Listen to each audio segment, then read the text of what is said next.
আজকে অফিসিয়ালি গত 15 বছরের অপশাসনের অবসান ঘটল এবং আমাদের মুখ্যমন্ত্রী হিসাবে শপথ বাক্য পাঠ করলেন মাননীয় শুভেন্দু অধিকারী। প্রথমেই বলে রাখি দাদা, আপনাকে কনগ্র্যাচুলেশন। আপনি ঘরের ছেলে। আর একটা খুব গর্বের বিষয় যে দীর্ঘ প্রায় হাফ দশক বাদে জেলা থেকে মুখ্যমন্ত্রী পাওয়া গেল। এটা ওয়েস্ট বেঙ্গলের রাজনীতিতে গত 50 বছরে হয়নি। This is very we are feeling grateful.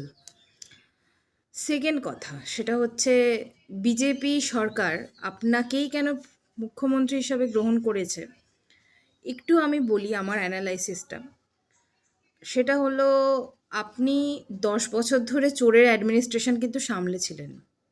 আপনি আট ঘাট বাঁধ সব কিছুই আপনার জানা।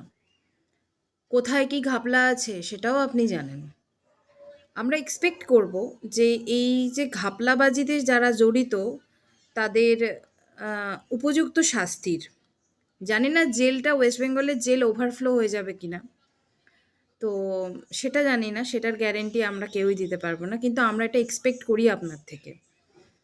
সেকেন্ড কথা, আমার কিছু কথা অভয়ার মাকে নিয়ে বলার আছে। এইটা আমাদের দেশে মানে আর কি একটা সাধারণ বিচার পেতে মানুষকে যে এমএলএ হতে হবে, এটা দেখে আমার খুব অবাক লাগলো।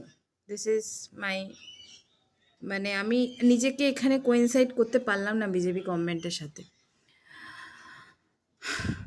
যাই হোক, অভয়া তো আজকে মৃত। তার মৃত্যুর তদন্ত হোক, নিরপেক্ষ তদন্ত হোক, এবং তার মৃত্যুর জন্য যারা দায়ী তারা জেলে যাক, তাদের যতটা বাজে সম্ভব শাস্তি হোক। সেটা আমি চাই, বাংলার প্রত্যেকটা মানুষ চায়, প্রত্যেকটা মেয়ে চায়, প্রত্যেকটা বউ চায়, প্রত্যেকটা মা চায়। কিন্তু আপনারা একটু যে জ্যান্ত অভয়া রয়েছে তাদের দিকে লুক ইনটু করুন।